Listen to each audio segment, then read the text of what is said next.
Shalom, selamat pagi Bapak Ibu yang terkasih dalam Tuhan. Shalom. Sekali lagi shalom. Shalom. Seberapapun kita yang ada di tempat ini, mari kita satukan hati, kita tundukkan kepala, kita mau mulai ibadah kita. Mengucap syukur untuk kesempatan yang masih Engkau berikan dalam hidup kami Tuhan. Satu hari lagi masih Kau percayakan untuk kami dapat berkumpul bersama di tempat ini. Kami dapat memuji dan memuliakan nama-Mu Tuhan. Ini hidup kami, ini hati kami Tuhan. Kami mau memberikan yang terbaik di hadapan-Mu. Kami mau angkat pujian kami mau angkat sembah kami. Dan kami mau memuliakan nama-Mu Tuhan. Kau berkati ibadah kami dari awal, pertengahan hingga akhirnya. Dan biar hanya nama-Mu saja yang dipermuliakan Tuhan. Terima kasih Tuhan, terima kasih yang rindu memberikan yang terbaik untuk Tuhan. Mari sama-sama dengan saya katakan, amin. Saya undang Bapak Ibu untuk bangkit berdiri. Mari bersama-sama kita mau menaikkan pujian yang terbaik buat Tuhan kita. Boleh sama-sama kita bertepuk tangan Bapak Ibu.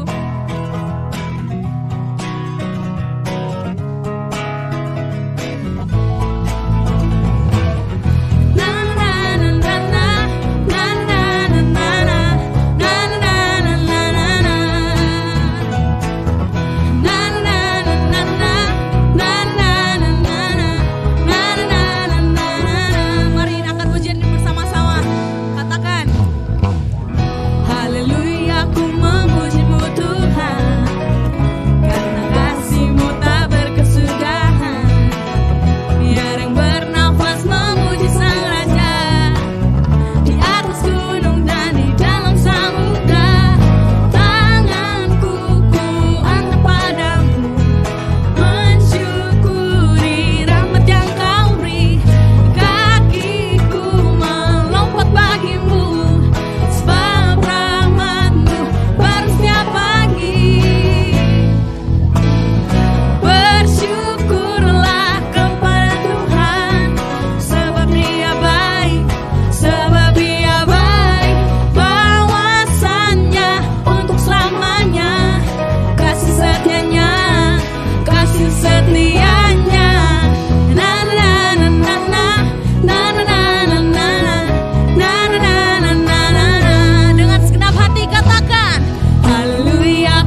Haleluya.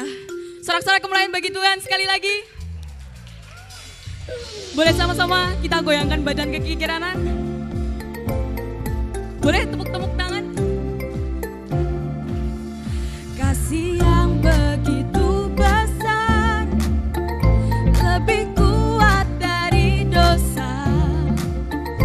Kasih yang menemukanku, selamatkan dan pulihkanku.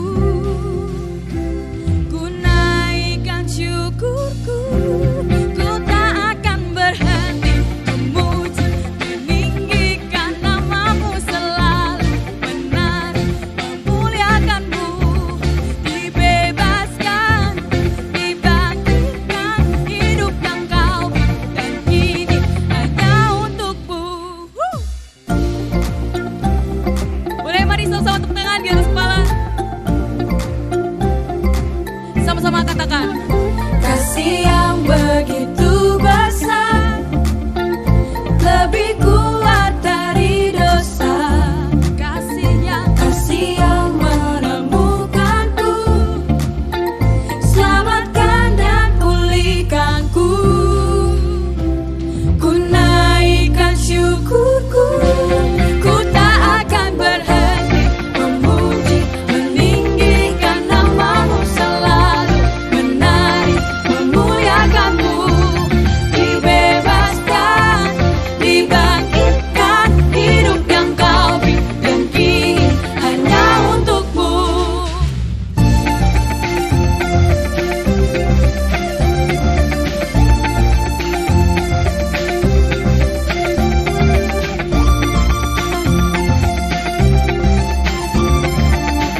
Mari sama-sama kita ucapkan syukur kita.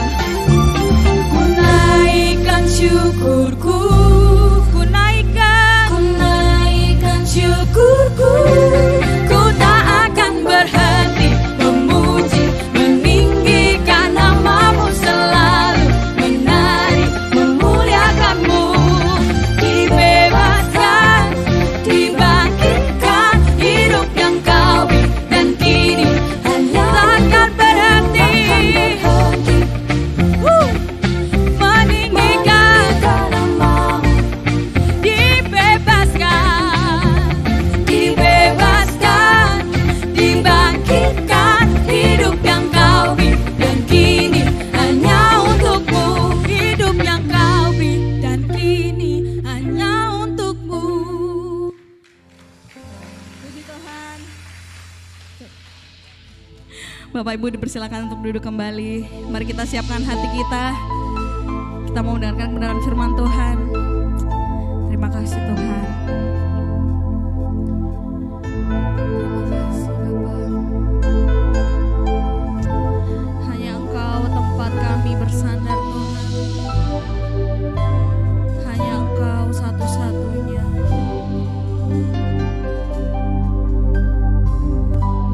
Terima kasih. Hanya kau tempatku berlindung, hanya engkau laguku dan kekuatanku. Izinkanlah ku datang menyembah, membawa syukurku. Mari bersama-sama kita angkat pujian ini Bapak Ibu. Katakan hanya Engkau. Hanya kau tempatku berlindung, hanya engkau laguku dan kekuatanku. Izinkanlah ku datang menyembah, membawa syukurku.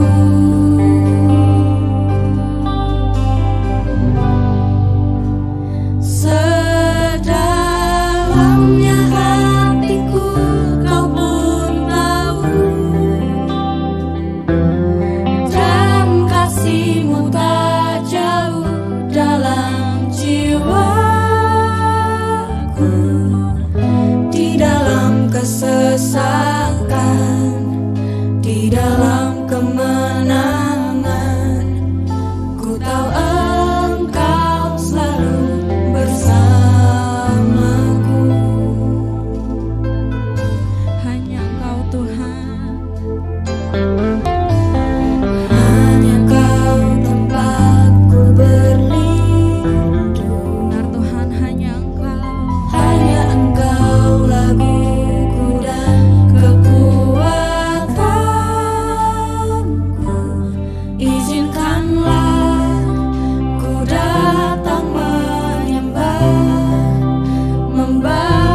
tahu Engkau selalu bersama. Saya undang Bapak Ibu untuk bangkit berdiri. Mari lebih lagi dengan segenap hati katakan di hadapannya. Sedalamnya hatiku kau pun tahu, Dan kasih-Mu tak jauh dalam jiwa. di dalam kesesakan, di dalam kemenangan, ku tahu Engkau selalu bersamaku. Di dalam kesesakan, di dalam kemenangan, ku tahu Engkau selalu bersamaku. Di dalam kesesakan, di dalam kemenangan, ku tahu Engkau selalu bersamaku.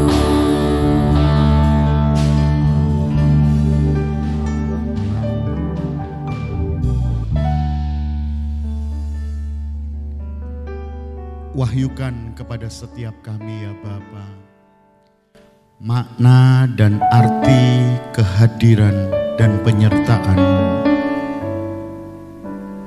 atas setiap hidup kami.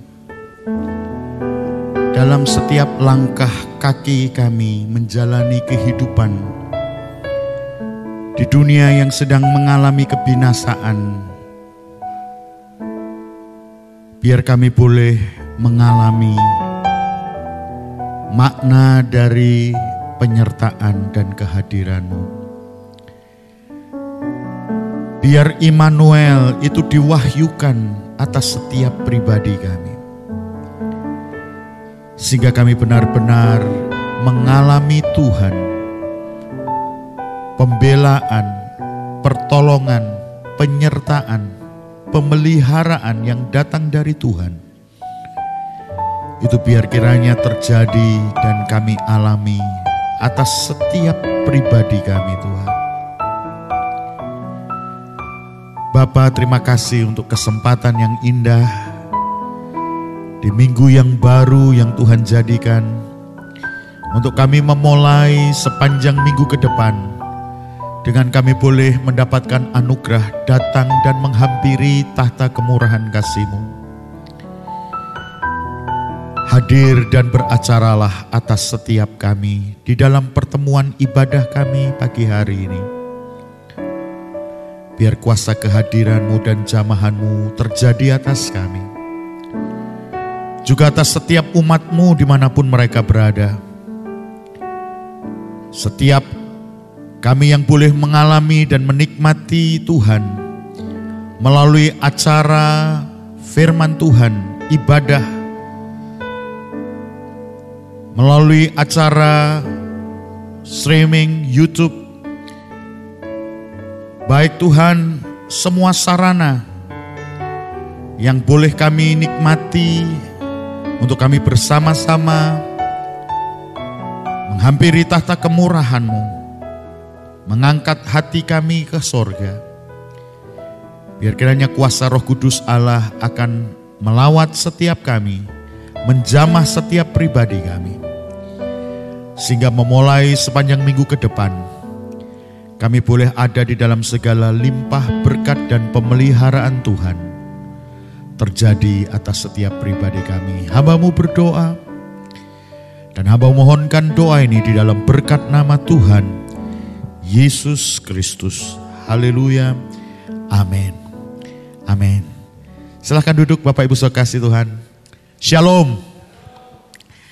Ya, selamat pagi Bapak Ibu, puji Tuhan. Kalau pagi hari ini kita akan memulai sepanjang minggu ke depan, ya. Kita ada di pertengahan di bulan 6 ini. Artinya semester pertama di tahun ini akan segera kita lalui. Nah, saudara kekasih, Di dalam berlalunya waktu yang begitu cepat hari-hari ini, saya merenungkan, saya memperhatikan, ya, baik hidup pribadi saya maupun orang-orang yang ada di sekitar saya. Bagaimana mereka mensikapi dan menjalani hari-hari yang berlalunya begitu cepat. Ada dua sikap yang saya bisa amati. Yang pertama, sikap orang yang bergairah, bersukacita. Ya. Baik anak Tuhan maupun umat manusia yang bukan anak Tuhan. Ada sebuah sikap yang bergairah, bersuka di tengah kesukaran, di tengah yang namanya kesesakan ini. Mereka punya sebuah semangat. Dan saya perhatikan apa yang menyebabkan mereka menjadi bersukacita, bersemangat. Tidak lain karena mereka punya sebuah harapan dan tujuan untuk hari esok.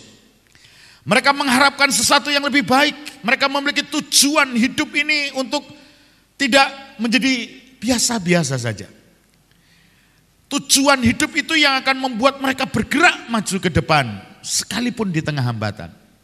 Dan secara khusus hari ini kita sebagai umat ketebusan Tuhan, sebagai umat milik kepunyaan Tuhan, seharusnya kita lebih daripada mereka yang bersemangat bergairah hidup. Kenapa? Sebab kepada kita ada anugerah yang datang dari Tuhan yang dunia tidak miliki, yaitu kekuatan kuasa Roh Kudus yang akan memampukan kita hidup dalam sebuah sukacita sorgawi. Sukacita yang bukan milik kita, yang sangat ditentukan dan dipengaruhi oleh situasi kondisi. Saudara, kalau kita lagi mood, kita lagi senang, mungkin kita bisa tersenyum, wajah kita mungkin kelihatan seperti rembulan gitu ya saudara ya. Tapi ada kalanya masalah datang, persoalan menghimpit, wajah kita berubah. Ya, wajah kita tidak lagi menunjukkan sukacita. Itu kenapa? Karena itu sukacita yang milik kita yang terpengaruh oleh situasi kondisi. Tetapi sebagai umat ketebusan Tuhan, hari-hari ini mari kita hidup dengan janji firman Tuhan bahwa sukacita Tuhan itu yang akan menjadi kekuatan kita. Sukacita yang akan memampukan kita di tengah yang namanya beban, kesesakan, himpitan, masalah. Mari kita akan memancarkan sebuah gairah hidup karena sukacita Tuhan yang dikerjakan Roh Kudus itu boleh ada di dalam kita dan melimpah di dalam kita. Nah, saudara, bagaimana kita bisa hidup dengan sukacita yang dikerjakan oleh Roh Kudus itu terjadi dalam hidup kita? Pastikan hidupmu tidak punya agenda lain, tidak punya keinginan lain, tidak punya yang namanya sebuah rencana yang lain selain agenda hidupmu itu ada di dalam agendanya Tuhan. Tujuan hidupmu, rencana hidupmu itu ada di dalam kehendak Tuhan. Maka kalau kita ada di dalam kehendak Tuhan, disitulah kekuatan yang melimpah yang dikerjakan oleh Roh Kudus yang datang oleh karena sukacita Tuhan itu akan menjadi kekayaan yang makin bertambah dan berlimpah dalam hidup kita. Saudara, semua yang kita punya yang datang dari dunia, ingat, kita lahir ke dunia kita tidak bawa itu. Dan itu hanya sementara untuk di dunia ini. Itu akan kita tinggalkan seiring waktu kita harus tinggalkan dunia ini. Tetapi biar kiranya di kondisi kehidupan dunia yang hari ini sedang tergoncang, semuanya sedang lenyap, mari kita memiliki sebuah berkat yang Yesus katakan, aku akan memberikan kepadamu kehidupan yang berkelimpahan. Yaitu sebuah berkat sukacita yang dikerjakan oleh Roh Kudus. Itu adalah kekuatan Allah yang akan melimpah dalam kehidupan kita. Nah, saudara, sikap yang kedua yang bertolak belakang, mensikapi kehidupan yang sedang berlalu dengan cepat dan permasalahan yang juga makin bertambah rumit. Ada begitu banyak kehidupan manusia yang akhirnya pesimis dan apatis. Hidup hanya untuk bertahan, tapi bukan untuk menang. Bertahan untuk kalah. bertahan untuk hancur. Dan itulah sebuah fakta hari ini. Manusia hidup di dunia ini dan tidak sedikit kondisi mereka. Seperti kondisi yang kedua. Mereka tidak punya lagi gairah, kemampuan, semangat. Jangankan untuk maju, untuk bertahan saja mereka sudah tidak mampu. Untuk itu kekasih-kekasih Tuhan, hari ini biar kiranya oleh kuasa Roh Kudus Allah, melalui pemberitaan firman Tuhan, kita boleh mendapatkan kekuatan sorga. Sehingga kita akan dimampukan hidup dengan sebuah kehidupan adikodrati. Sebuah kehidupan seperti Alkitab mengatakan, kekayaan yang melimpah yang ada di bejana tanah liat ini. Bukan berasal dari kita, bukan milik kita. Tetapi biar kiranya kekayaan yang melimpah di bejana tanah liat ini, yang makin meluber, makin melimpah. Kekayaan itu berasal dari tahta anugerah Allah. Kiranya Tuhan menolong kita dan memberkati kita. Pagi hari ini kita mau bersama-sama memperhatikan terlebih dahulu sebuah klip yang yang akan ditayangkan dan kita perhatikan. Ini menjadi sebuah renungan baik firman Tuhan yang selama ini sudah kita dengar dari sejak hari Pentakosta dan yang akan kita pelajari bersama-sama ya melalui sebuah penayangan ini.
Saudara, melalui tayangan klip ini menolong kita untuk kita bisa mereview semua pelajaran firman Tuhan yang kita sudah terima, sekaligus menyiapkan hati kita untuk kita mengalami satu berkat yang baru yang Tuhan mau berikan kepada kita pagi hari melalui firman Tuhan.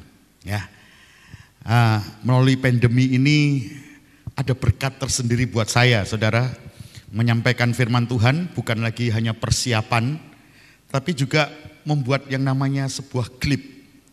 Ya, sangat menggairahkan sekali ya, membuat persiapan itu menjadi lebih ekstra lagi ya. Dan saya bersyukur melalui persiapan ini ada begitu banyak yang baru Tuhan juga makin singkapkan dan tambahkan. Nah, kekasih-kekasih Tuhan, kita akan belajar hari ini bagaimana padang gurun dalam rencana Allah kita mau mengalami Tuhan itu secara pribadi. Padang gurun itu adalah ketetapan Allah. Tadi sempat ditayangkan kepada kita melalui ayat di dalam 1 Yohanes. Alkitab mengatakan bahwa dunia ini sedang lenyap dengan segala keinginannya, tetapi orang yang melakukan kehendak Allah akan tetap hidup. Bagaimana kita hidup melakukan kehendak Allah? Kita perlu mengerti kehendak Allah. Kita perlu yang namanya disingkapkan, diberi pengertian di dalam akal budi kita. Kehendak Allah. Apa yang benar, apa yang suci, apa yang menyenangkan hati Tuhan dan yang sempurna. Itu perlu yang namanya disingkapkan oleh Roh Kudus kepada setiap pribadi-pribadi kita. Untuk itu kekasih-kekasih Tuhan, sebagai umat kepunyaan Tuhan, untuk kita mengerti rencana kehendak Tuhan, kita juga harus memberi porsi belajar lebih lagi. Kita tidak cukup ya datang ke gereja, dengar khotbah, saudara. Tetapi kita perlu yang namanya berusaha. Kita bersyukur di hari-hari ini dan ke depan, kita bisa belajar dan mengulang lagi setiap khotbah yang ditayangkan ya melalui penayangan di YouTube. Sudah bisa download, sudah bisa pelajari ulang ya. Saya sangat diberkati. Sekalipun saudara untuk persiapan semuanya kerjanya double ya. Tapi di balik semua kesusahan pasti Tuhan itu punya rencana untuk kebaikan kita. Padang gurun Tuhan izinkan semuanya pada akhirnya mendatangkan kebaikan bagi kita. Nah, saudara kekasih, kita mau belajar bagaimana di padang gurun dalam rencana Tuhan, dalam kehendak Tuhan, kita dipaksa masuk di sana. Kita mau belajar menemukan apa yang menjadi kehendak Tuhan dalam setiap peristiwa, kondisi keadaan yang menyesakkan. Di mana kita sedang masuk di dalam kesesakan itu.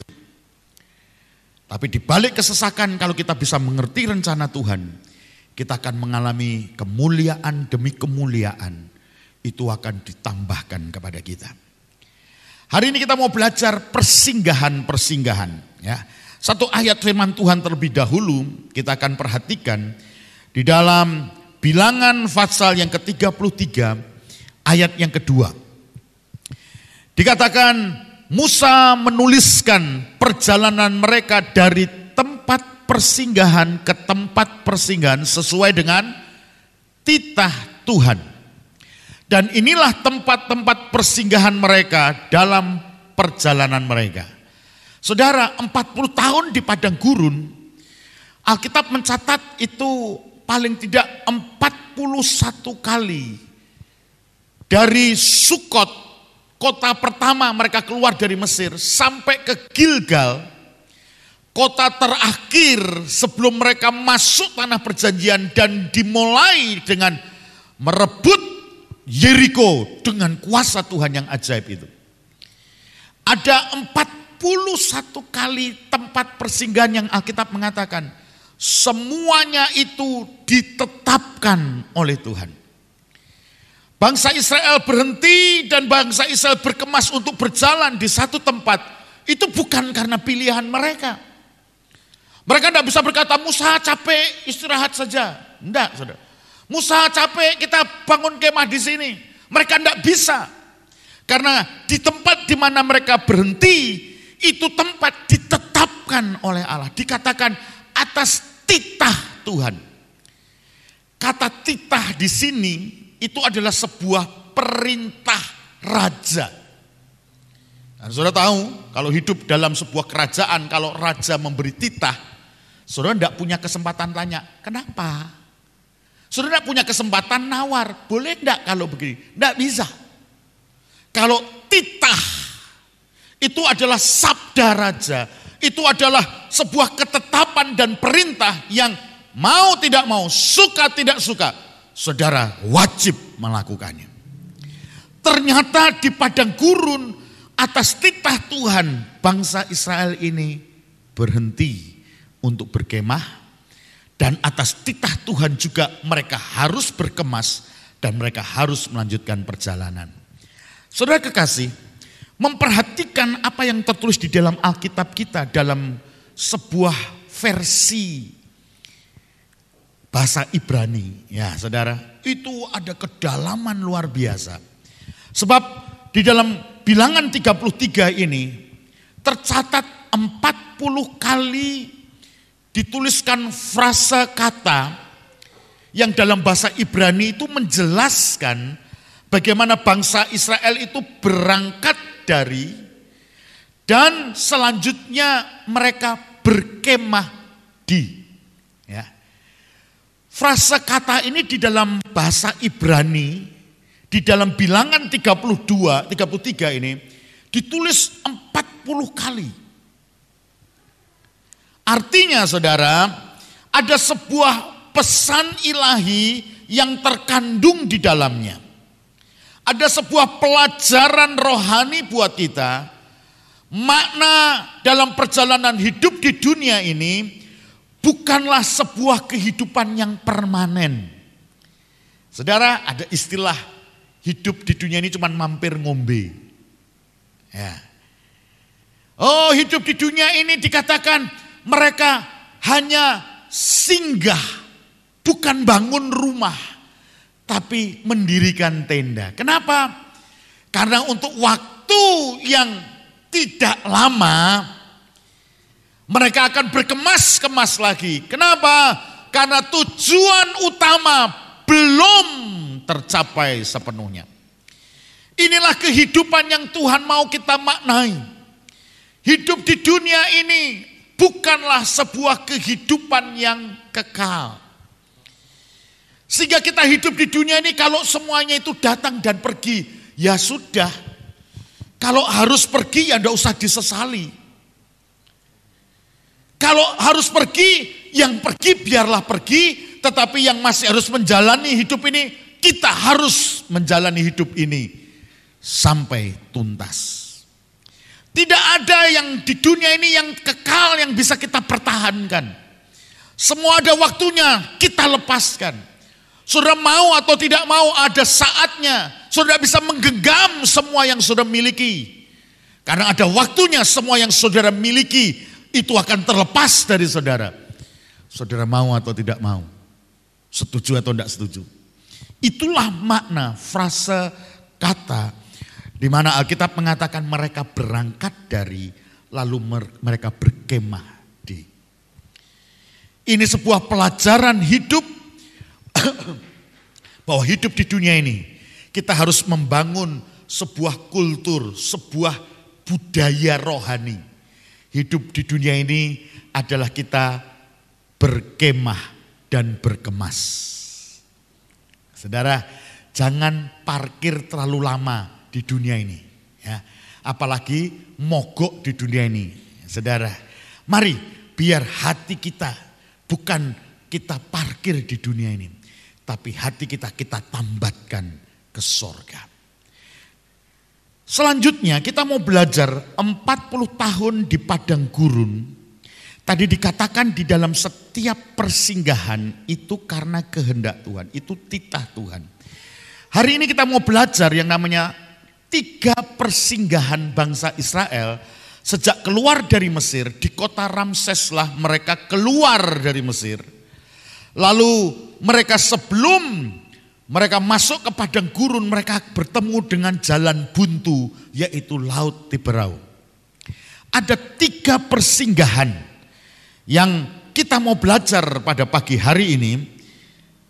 Di mana di 3 persinggahan ini saudara, mulai dari Sukot, lalu ke kota Etam, lalu ke kota Migdol, kota terakhir sebelum mereka akan mengalami Laut Tiberau atau Laut Merah itu dibuka oleh Tuhan.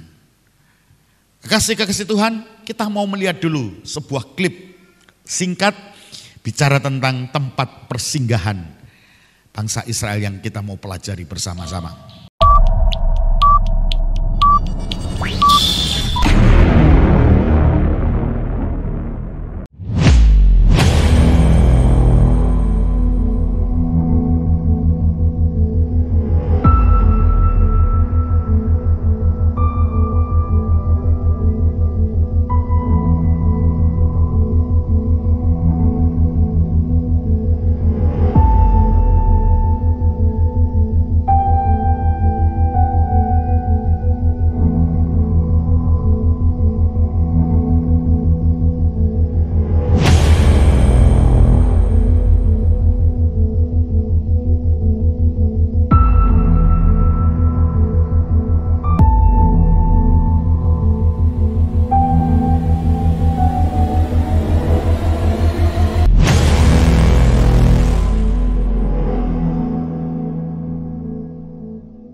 Tujuan dari Tuhan membebaskan bangsa Israel dari perbudakan Mesir bukan untuk mereka otomatis masuk tanah perjanjian, tidak.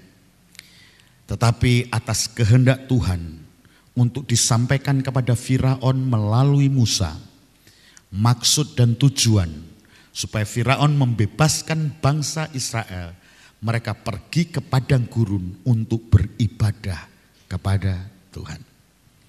Saudara, padang gurun akan membawa dan mengajar kita mengalami Tuhan secara pribadi. Kita mau memperhatikan bagaimana perjalanan bangsa Israel dari Ramses mulai tanggal 15 bulan 1 ditulis di Alkitab.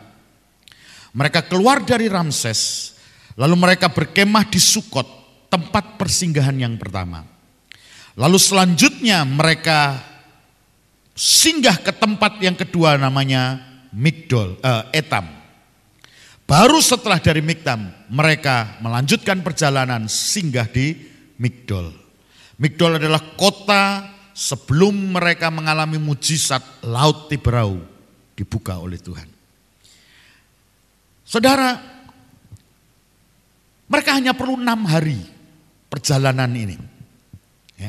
Mereka punya istirahat juga tidak lama-lama. Mereka membangun kemah mereka juga saudara darurat. 6 hari perjalanan dengan 3 peristirahatan, persinggahan. Sampailah mereka kepada satu kondisi yang justru maut di depan mereka dan di belakang maut sedang mengejar mereka. Laut berau di depan mereka. Firaun dengan semua kekuatan kerajaan tentaranya sedang mengejar untuk menangkap mereka. Kanan kiri mereka itu tebing dan gunung. Mereka terjepit, tidak ada jalan keluar. Tetapi kekasih-kekasih Tuhan, kondisi yang seperti ini itu ada di dalam skenario Tuhan. Semua ada di dalam rencana Tuhan. Kenapa? Karena Tuhan mau melaksanakan kehendaknya. Seperti janjinya kepada leluhur Bapak Abraham. Bahwa generasi keturunan keempat Tuhan akan bebaskan dari satu negeri di mana mereka diperbudak. Dan negeri di mana mereka diperbudak Tuhan akan membalaskan. Dan saudara, Laut berau bagi bangsa Israel.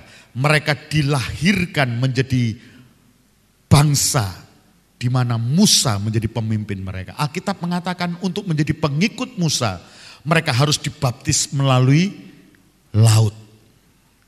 Tetapi dalam rencana Tuhan, Laut berau juga menjadi tempat di mana Tuhan akan menggenapkan bahwa bangsa yang menindas umat Allah akan dihukum dan dibinasakan oleh Allah. Saudara, tidak ada satu peristiwa kesukaran yang terjadi dalam hidup kita tanpa maksud indah Tuhan dalam hidup kita. Semua kesukaran yang kita alami dalam izin Tuhan untuk pada akhirnya mendatangkan kebaikan bagi kita. Itu firman Tuhan. Itu yang harus kita percaya. Itu yang harus kita yakini.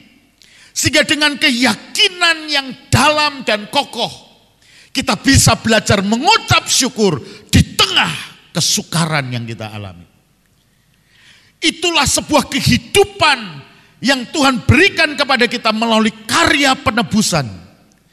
Sehingga hidup kita tidak lagi dengan hidup dunia ini. Hidup daging kita. Tapi hidup kita oleh karena kuasa Roh Kudus dan firman Allah. Kekasih-kekasih Tuhan, 3 persinggahan ini kita mau belajar. Yang pertama Sukot. Kota Sukot ini adalah kota atau tempat peristirahatan pertama. Dia bukan kota, dia hanya sebuah daerah. Ya. Dan daerah ini bukan daerah berpenghuni. Ya. Daerah ini ada sebuah padang gurun dan Sukot ini punya pengertian pondok atau kandang domba. Ingat saudara, di dalam menggembalakan ternak, ya, mereka itu berbulan-bulan dilepas. Dan di Sukot ini ada kandang-kandang kosong yang kalau musim menggembalakan ini bisa menjadi tempat perlindungan atau pondok. Nah, pengertian dari Sukot, arti dari Sukot, dia adalah tempat perlindungan. Nah, kata tempat perlindungan ini di dalam makna bahasa Alkitab, bahasa asli Alkitab kita di Ibrani, ada memiliki beberapa pengertian, antara lain adalah rest area. Nah, saudara, ini kalau kita perjalanan lewat jalan tol tuh enak, lempeng, lurus, cepat, tidak ada lampu merahnya, wah kenceng saudara. Tapi saudara, di jalan yang seperti ini yang tidak bisa seenaknya kita berhenti, itu jadi masalah kalau kita perlu yang namanya mau ke toilet. Oh, kita udah capek duduk terlalu lama, 2 jam, saudara lelah. Kita merindukan yang namanya rest area. Wah saudara, kalau sudah masuk rest area itu saudara, badan yang pegel capek karena duduk itu bisa diluruskan, bisa molet orang bilang. Saudara, wah yang tadi punya beban ngempet, saudara, wah itu bisa rebutan. Dan setelah dari toilet nafasnya lega, marem orang Jawa bilang, saudara ya. Orang Nganjuk bilang plong, saudara ya. Rest area. Oh, itu menjadi tempat perhentian yang kita bisa melepaskan kepenatan. Saudara, bicara tentang Sukot, arti kata Sukot itu adalah tempat perlindungan atau rest area. Matius pasal 11 ayat yang ke-28, Yesus berkata, Marilah kepadaku semua yang letih lesu dan berbeban berat. Aku akan memberi kelegaan kepadamu. Saudara, rest area itu tidak dibutuhkan untuk orang yang tidak mengalami kepenatan. Orang yang tidak mengalami lelah, orang yang tidak mengalami boring, bosen, capek, pegel. Rest area tidak dibutuhkan.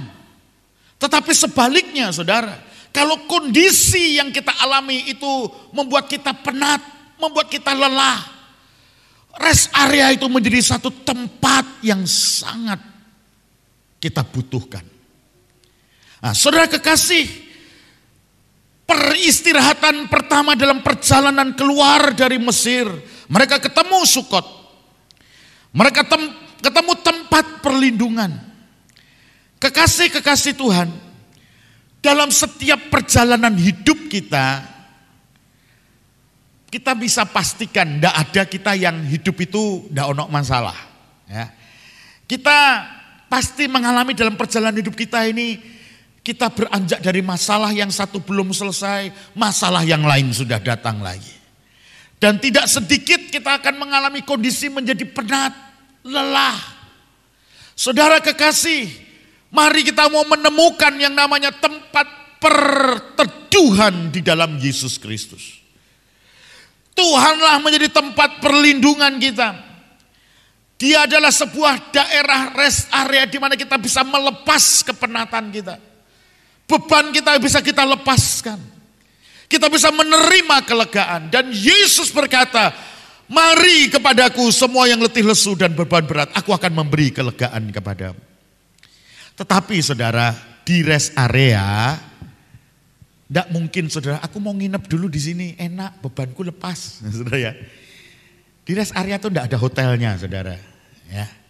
Kalau saudara mungkin capek lepas ngantuknya, ya pom bensin lah yang ada buat saudara. Saudara, kita tidak akan nginep lama-lama di sana. Ya. Karena rest area itu bukan tempat persinggahan yang lama, dia hanya sementara. Untuk itu kekasih-kekasih Tuhan, Tuhan sediakan di dalam perjalanan hidup kita bagaikan padang gurun ini, tidak usah takut. Kenapa? Waktu kita berbeban berat, kita memiliki sebuah tempat untuk kita beristirahat, mendapatkan kelegaan, mengalami Sukot dalam hidup kita. Yang kedua saudara, kata Sukot itu juga memiliki pengertian kandang domba. Coba kita lihat ayat di dalam Yohanes pasal yang ke-10, ayat yang pertama. Injil Yohanes pasal 10 ayat yang pertama. Aku berkata kepadamu, sesungguhnya siapa yang masuk ke dalam kandang domba dengan tidak melalui pintu, tetapi dengan memanjat tembok, ia adalah seorang pencuri dan seorang perampok. Ayat yang ke-9. Ayat yang ke-9 terlebih dahulu. Akulah pintu. Saudara, kandang itu di mana ada pintu. Dan Yesus berkata, akulah pintu. Kalau kamu keluar masuk ya, melalui aku, barang siapa masuk melalui aku, ia akan selamat dan ia akan masuk dan keluar dan menemukan padang rumput. Saudara, inilah tempat perlindungan yang punya makna kandang.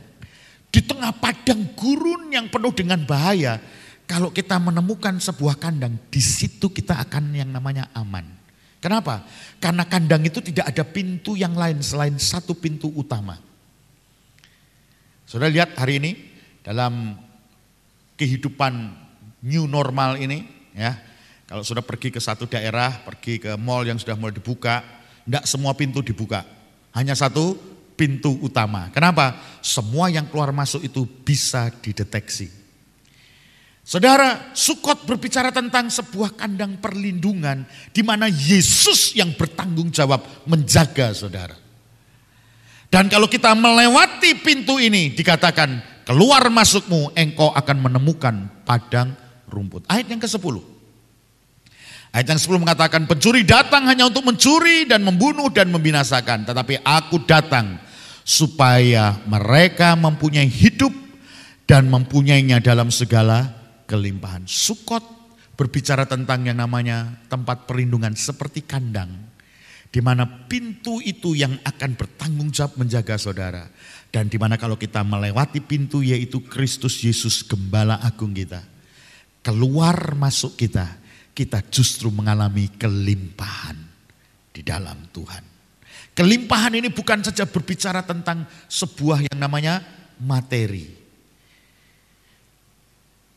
Tetapi kelimpahan ini berbicara tentang yang namanya rohani. Bukan cuman kuantitas jumlah, tapi bicara tentang mutu dan kualitas, saudara. Sukot juga berbicara tentang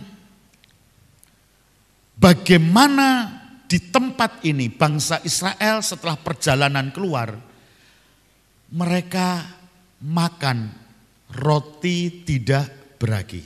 Ingat kisah itu saudara? Sebelum Paskah terjadi, mereka buat roti dan rotinya belum sempat ngembang. Roti itu jadi bekal mereka berjalan di padang gurun. Di Sukotlah mereka makan roti yang tidak beragi itu saudara. Di padang gurun Tuhan mau engkau mengalami rest area, engkau mengalami perlindungan Tuhan. Tetapi juga di padang gurun Tuhan mau mencabut ragi dunia dalam hidupmu. Saudara, gaya hidup, cara berpikir, cara menikmati dunia yang kita punya, itu kita warisi dari dunia yang akan binasa. Dari Mesir, kita perlu mengalami anugerah Tuhan di mana ragi Mesir, ragi dunia ini dicabut dari kehidupan kita. Saudara, apa yang nikmat dulunya yang kita nikmati dari dunia, sekarang menjadi sesuatu yang tidak lagi kita suka.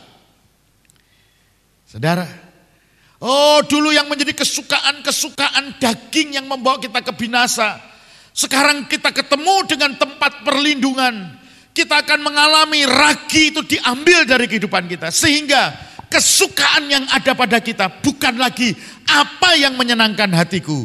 Tapi kesukaan kita berubah, apa kiranya yang menyenangkan hati Tuhan. Hidup kita mulai ada dalam satu pertimbangan. Apakah menyenangkan hati Tuhan? Bukan apa yang menyenangkan diri saya. Hati-hati. Sebab ada begitu banyak kepalsuan yang sedang terjadi dalam hidup orang Kristen. Ada begitu banyak khotbah-khotbah hamba Tuhan yang palsu, sesat. Dengan mereka seakan-akan berkata, apa yang menyukakan aku, itu pasti menyukakan Tuhan. Saudara, itu kesesatan. Sebab apa yang menyukakan hati Tuhan, yang pasti itu bertentangan dengan daging kita.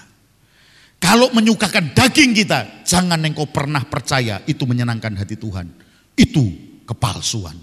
Itu penyesatan. Sebab apa yang menyenangkan hati Tuhan, itu pasti daging kita akan diremukkan di sana. Oleh sebab itu kekasih Tuhan bicara tentang Sukot. Tempat perlindungan ini berbicara tentang rest area. Berbicara tentang tempat perlindungan seperti kandang domba. Tapi juga Sukot berbicara tentang ragi dunia, itu harus dicabut dari kehidupan kita. Kekasih-kekasih Tuhan, menghancurkan ragi dunia di dalam kehidupan umat Allah. Bagaimana mentalitas kualitas budak itu harus dirubah, didisiplin, ditekan. Tabiat kita harus dirubah untuk mempunyai kualitas mentalitas pangeran. Saudara, seorang yang masuk dalam pendidikan militer, waktu mereka masuk dan mereka dinyatakan lulus, itu pasti hidupnya berubah, mentalnya berubah. Kenapa? Selama pendidikan mereka itu dilatih dengan keras. Apa yang dulunya tidak bisa, sekarang bukan saja bisa, tapi mahir. Apa yang dulunya menjadi kebiasaan buruk, itu dipaksa dan dihancurkan untuk tidak dipelihara. Mereka keluar dengan sebuah kualitas yang baru. mentalitas yang baru. Itulah maksud Sukot. Ragi dunia dicabut dari kehidupan kita. Yang kedua saudara, tempat persinggahan yang kedua itu Etam.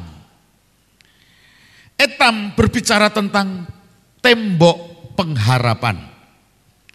Saudara, kalau kita pelajari di dalam yang perjalanan bangsa Israel, di dalam Bilangan pasal yang ke-33 tadi, tempat persinggahan yang kedua itu Etam, tembok pengharapan. Karena di Etam inilah tiang awan dan tiang api mulai muncul menyertai perjalanan bangsa Israel sepanjang 39 tahun 11 bulan. Kehadiran Allah melalui tiang awan dan tiang api mulai dialami oleh bangsa Israel, umat Allah.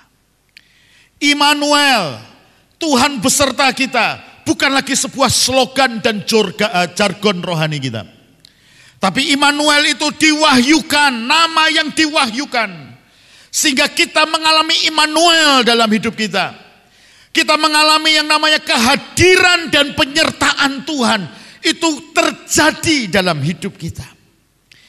Etam itu membawa kita dalam sebuah pengalaman. Di tengah kesukaran kita bisa menemukan Tuhan dan pertolongan Tuhan. Oh, di tengah yang namanya kesulitan, di tengah kebuntuan, di tengah yang namanya kondisi kekurangan, di tengah kesesakan, kita bisa mengalami kehadiran Tuhan. Itu menjadi nyata dalam sebuah pengalaman pribadi. Kekasih Tuhan, ini sudah bukan waktunya kita kenal Tuhan dari khotbahnya para pendeta. Ini adalah waktu kita kenal Tuhan, mengalami Tuhan secara pribadi. Sebab pengenalan kepada Tuhan kalau tidak melakukan pengalaman pribadi, imanmu itu masih yang namanya meragukan. Kemungkinan untuk engkau tercabut itu sangat besar. Jangan heran kalau banyak orang pindah agama. Saudara, tidak ada masalah mau pindah agama. Tapi kalau kekristenanmu hanya beragama, jangan salah. Engkau pun bisa menjadi pelaku-pelaku yang mengkhianati Tuhan. Tapi kalau kekristenanmu itu mengalami pengalaman pribadimu dengan Tuhan, kemiskinan, kekurangan, ketelanjangan, penyakit, aniaya, itu tidak akan pernah bisa memisahkan kita dari kasih Tuhan. Oleh sebab itu kita perlu mengalami Etam, kita perlu mengalami pengalaman penyertaan dan pembelaan Tuhan. Itu terjadi dalam setiap langkah hidup kita. Suami istri, engkau mendapatkan anugerah dipersatukan oleh kasih. Tetapi di dalam pengalaman mengenal Tuhan, engkau tidak cukup apa yang dialami suamimu. Tapi engkau harus mengalami pribadi anugerah, kemurahan dan penyertaan Tuhan. Sebaliknya, suami, kita tidak bisa bergantung semuanya kepada istri kita. Ya, sekalipun dalam banyak hal, termasuk saya. Minum obat aja saudara, itu kalau tidak diingatkan istri itu ya kelewat terus. Saudara. Padahal udah disiapin. Saudara, ketergantungan kita ada banyak hal. Tapi ingat, mengenal sama Tuhan, engkau tidak bisa tergantung dengan pasanganmu. Engkau harus mengalami pribadi dengan Tuhan. Engkau harus mengalami Immanuel. Kehadiran dan pernyataan Tuhan secara pribadi harus terjadi. Etam adalah sebuah pengalaman yang Tuhan mau setiap engkau boleh mengalami Tuhan secara pribadi. Yang ketiga, tempat persinggahan.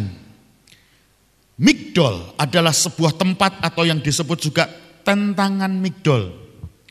Ini adalah satu tempat terakhir karena di depan mereka jalan buntu. Kiri kanan mereka tebing, di depan mereka laut Teberau. Mereka terjepit, kenapa? Karena ternyata Firaun dengan semua tentara dan keretanya sudah mengejar mereka. Migdol berbicara tentang yang namanya sebuah kebuntuan. Tetapi kata migdol juga berbicara tentang menara jaga, tempat pengintaian. Saudara, Tuhan izinkan bangsa Israel melewati yang namanya migdol, kebuntuan. Kenapa? Karena bagi Tuhan, Tuhan mau bangsa Israel setelah keluar dari Mesir, mereka akan dilantik dan disahkan menjadi umat Allah, menjadi pengikut Musa, yaitu melalui Laut Tiberau. Perjanjian baru menuliskan untuk menjadi pengikut Musa, mereka harus dibaptis melalui laut dan awan. Rencana Tuhan di balik kebuntuan itu ada sebuah keajaiban dan mujizat Allah. Sebab itu saudara, kalau kita mengalami kebuntuan, mari kita menaruh pengharapan dan percaya kita pertaruhkan kepada Tuhan. Bahwa kalau Tuhan izinkan jalan buntu ada di depan kita, ini artinya pertolongan kita bukan dari dunia, tapi pertolongan kita datang dari sorga. Saudara, di migdol ini memiliki pengertian tempat pengintaian, menara jaga. Kalau kita ada di menara jaga, tempat pengintaian, kita bisa mengetahui dini, mengetahui awal, bisa mengerti terlebih dahulu akan datangnya bahaya.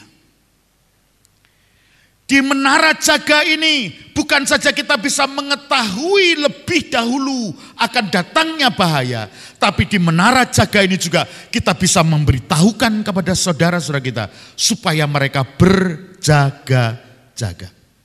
Alkitab mengatakan, orang bijak kalau melihat ada bahaya, mereka akan menghindar. Tapi orang bebal kalau melihat bahaya, sudah diingatkan, dablek, melebu, remuk. Orang bebal sudah dikasih tahu ada bahaya, sok rohani, mati binasa.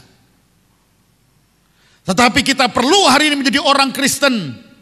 Bukan saja kita punya iman, tapi kita harus tambahkan iman kita kepada kebajikan. Kepada kebajikan itu pengetahuan dan penguasaan diri. 1 Petrus menuliskan kepada kita. Tidak cukup iman, tetapi iman yang kanak-kanak. Kita perlu punya iman yang benar. Kita perlu iman yang bukan agamawi, apa kata pendeta, apa kesaksian orang. Tapi kita perlu iman yang datang dari kuasa firman yang diwahyukan secara pribadi kepada kita. Saudara, menara jaga, tempat pengintaian, ini berbicara tentang migdol.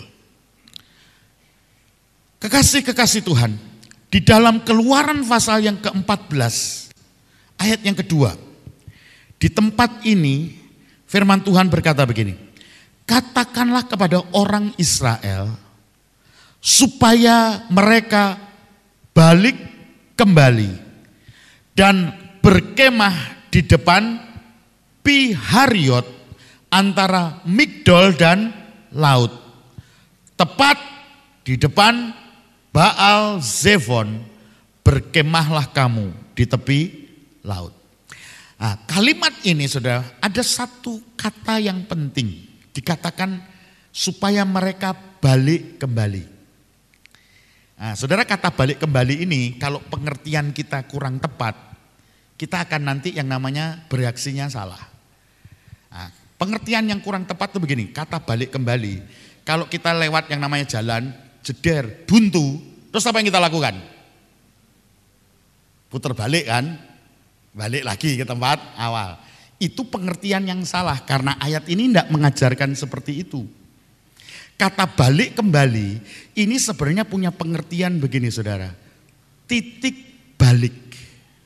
Ingat, balik kembali dengan titik balik itu berbeda. Ya.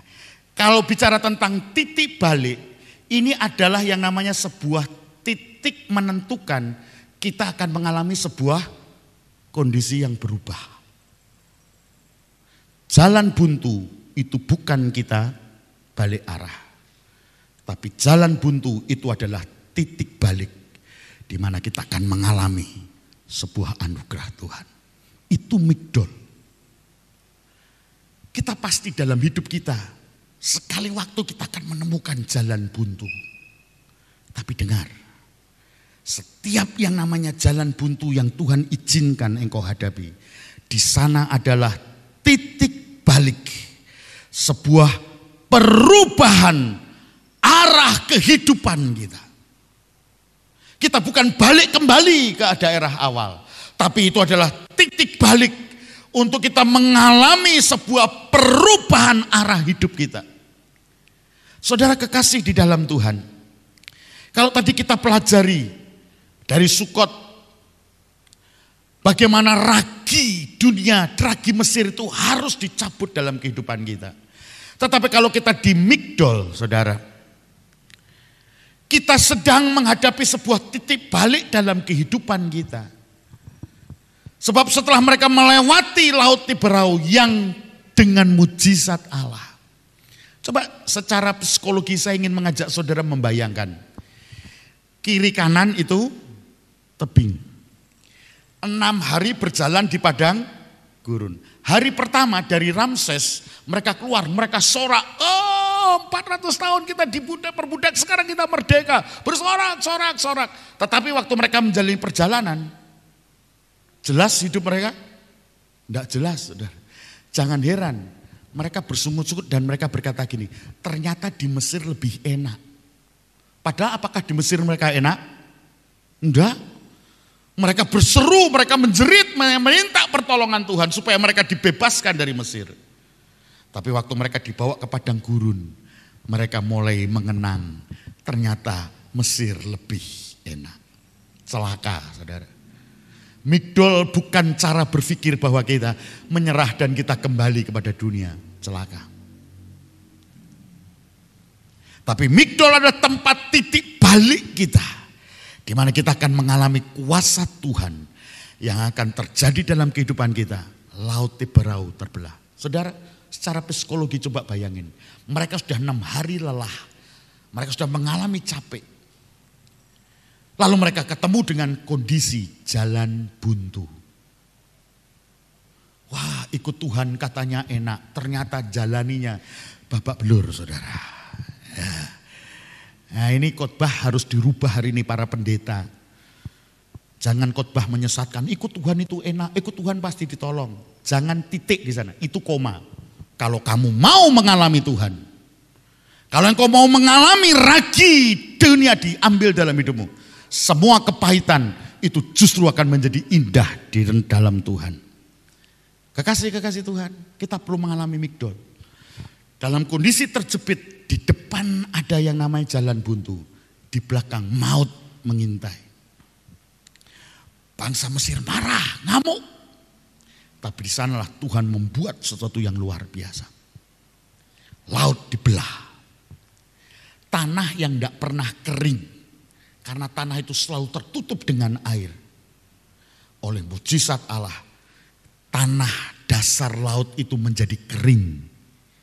Dan Alkitab mengatakan bangsa Israel menjejakkan kaki di dasar laut yang tidak pernah kering.